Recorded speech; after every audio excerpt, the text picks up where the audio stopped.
अच्छा सलूक करता है, रहमदिली का बर्ताव करता है, अल्लाह ने उसे जन्नत की बशारत दी है, वो जन्नती। दूसरा फरमाते हैं तरल मुमिनीना व तराहिम व तवद्दुहुम व तआतुफुहुम कमतलिल जसद इदा इश्तका अज़वन तदाआ लहू साइरल जसदी व बिस्सहरी साइरल जसदी बिस्सहरी वल हुम्मा। अल्लाह के नबी सल्लल्लाहु अलैहि वसल्लम फरमाते हैं, बुखारी शरीफ की हदीस है, रावी हदीस हजरत नुअमान बिन बशीर रज़ियल्लाहु ताला अन्हु है, फरमाते हैं तरल मुमिनीना व तराहिम व तवद्दुहुम व तआतुफुहुम कमतलिल जसदी, तुम मोमिनों को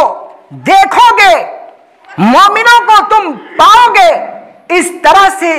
जैसे कि वो एक जिस्म है। यानी अल्लाह के नबी सल्लल्लाहु अलैहि वसल्लम फरमाते हैं कि दूसरा जन्नती वो शख्स होगा कि मोमिनों को देखोगे, पाओगे,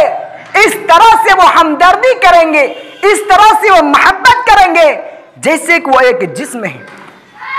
तुम मोमिनों को एक जिस्म के मानिंद पाओगे, उस जिस्म के मानिंद के अगर जिस्म के किसी एक अज़्व में, जिस्म के किसी एक हिस्से में अगर उसको चोट पहुंचता है, तकलीफ पहुंचती है, तो उस चोट की वजह से पूरा जिस्म क्या होता है, बेख्वाबी में मुब्तला हो जाता है, और क्या होता है, बुखार में मुब्तला हो जाता है। मेरे मुसलमान भाइयों, अल्लाह के नबी सल्लल्लाहु अलैहि वसल्लम का कहने का और फरमान का मतलब यह है कि एक मोमिन जब वो मोहब्बत में, हमदर्दी में एक जिस्म के मानिंद हो जाएगा, जैसे मिसाल के तौर पर मेरा ये जिस्म है, अगर हमसे ये हाथ कट जाए तो इस हाथ के कटने की वजह से हम बेख्वाबी में मुब्तला हो जाएंगे, बुखार में मुब्तला हो जाएंगे, परेशानी में मुब्तला हो जाएंगे, सिर्फ इस अज़्व के कटने से। मेरे मुसलमान भाइयों, इसीलिए अल्लाह के नबी सल्लल्लाहु अलैहि वसल्लम ने फरमाया है कि जब तुम मुसलमानों को देखो कि वो परेशानी में हैं, तंगी में हैं, उनकी तंगियों को दूर करने की कोशिश करो, उनकी परेशानियों को दूर करने की कोशिश करो, और उनके साथ मिलजुल कर रहो, वैसे जैसे एक जिस्म आपस में तमाम हड्डियों के साथ मिलजुल कर रहती है, और जब एक हड्डी जुड़ा हो जाती है तो पूरा जिस्म उसके लिए परेशान हो जाता है। मेरे मुसलमान भाइयों, किसी मुसलमान को अगर किसी तरह की चोट आए, तकलीफ आए, हम तमाम मुसलमानों को उसके लिए बेपरेशान हो जाना चाहिए, उसके लिए बेख्वाबी में मुब्तला हो जाना चाहिए, और हमें उनकी जरूर मदद करनी चाहिए। और तीसरा मुसलमान, उस मुसलमान के बारे में फरमाया कि वो शख्स है जो किसी पर जुल्म नहीं करता है। तीसरा मुसलमान है वो है जो किसी पर जुल्म नहीं करता है और ना किसी से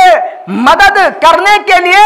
दूर रहता है, यानी चाहे जो भी हो उसकी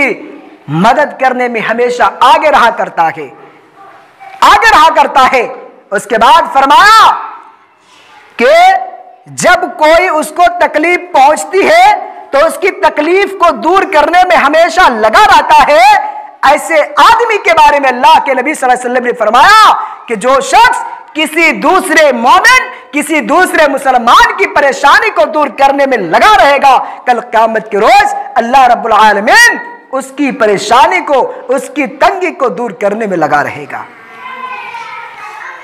उसकी तकलीफ को दूर करने में लगा रहेगा। मेरे मुसलमान भाइयों, हम तमाम मुसलमानों को क्या करना चाहिए, इन सारी चीजों पर अमल करना चाहिए, और अमल करने की जरूरत है ताकि चाहे गरीब हो, अमीर हो, सब एक मोड़ पर चलें, एक रास्ते पर चलें। मेरे मुसलमान भाइयों, लेकिन आज ऐसी कैफियत हमारे समाज के अंदर नहीं देखा जा रहा है। आज तो कोई तकब्बुर से, कोई घमंड से अकड़ रहा है, कोई तो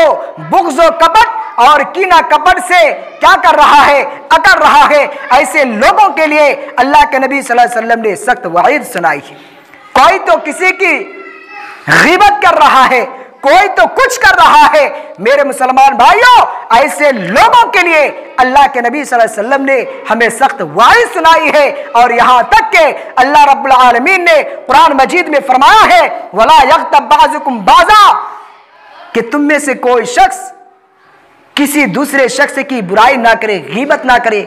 आयुहिब्बु अहदुकुम अन याकुला लहमा अखीहि मैता, क्या तुम में से कोई शख्स ये पसंद करेगा कि वो अपने एक मुर्दार भाई का गोश्त खाए? वला यग़्तब बअज़ुकुम बअज़ा अयुहिब्बु अहदुकुम अन याकुला लहमा अखीहि मैता, तुम में से कोई शख्स किसी दूसरे शख्स की गीबत ना क्या करे, ना करे। कोई शख्स क्या ये पसंद करेगा कि वो अपने एक मुर्दार भाई का गोश्त खाए? मेरे मुसलमान भाइयों, आपने माइज बिन मालिक असलमी का वाकया सुना होगा कि जब वो ज़िना के जुर्म में संसार किए जा रहे थे, ज़िना के जुर्म में जब अल्लाह के नबी सल्लल्लाहु अलैहि वसल्लम ने उनको संसार करने का हुक्म दिया था, जब उनको संसार कर दिया गया तो दो शख्स ऐसे थे